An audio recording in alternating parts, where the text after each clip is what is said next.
Günde bizim Məhdimiz düşmənə bəsdir. Bu millət üçün təntənə, bu ənənə bəsdir. Ölsəm mən əgər bir salavatınız mənə bəsdir. Xətr eyləyəsiz ruhuma ehsan bir adırdan. Öldürdəsi hər gün necə oğlanları yıxdı. Nəfsim bu böyük hikkəsi sultanları yıxdı. Qeybətdə qədər evləri, insanları yıxdı. Bəzən də elə cana gəlir can bir ağızdan. Qabiliyyətə, insanlığa rahib kişi olsun.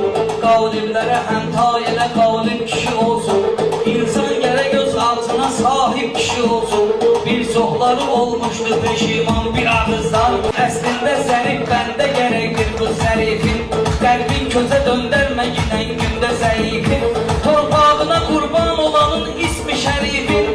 Əzbər deyəcək Azərbaycan bir ağızdan. Əxlaq ilə imana qıraq oldu o gündən. Millət də uzaqlaşdı, uzaq oldu o gündən. Ağsaqqala ağ bilsəyə ağ oldu o gündən. Həzm etdiyini qustu qudurğan bir ağızdan. Həzm etdiyini qustu qudurğan bir ağızdan. Vardır kişi valla kişi mislində bilinmir. O şəxsə deyərlər belə nəslində bilinmir.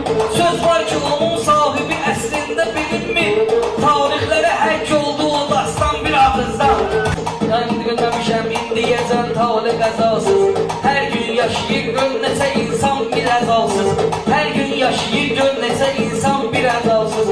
Qoymaz böyük Allah bu qədər zülmü cəzasız. Hər gün uzalır nağla bu əfqan bir ağızdan. Şair qocalıqdan itirib dişli də artıq.